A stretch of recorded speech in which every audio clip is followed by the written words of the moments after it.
Ito na nga mga pre, babalikan natin yung nakita nating manananggal.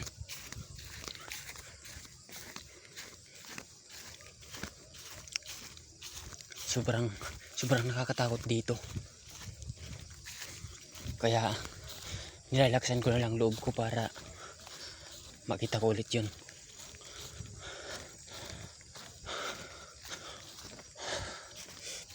Malapit na nga tayo.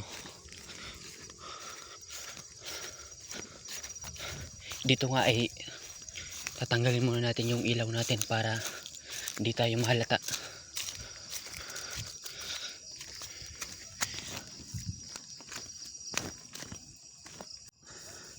Ito na nga mga pre, haantayin na lang natin dumapo yung manananggal dito. Dito parati siya pumupuntay. Di ko alam kung matatagalan pa siya. Dito niya lagi dinadala yung mga sanggol na nakukuha niya. Ito na nga mga pre, nakita ko na. Ay, tumailang pala ako.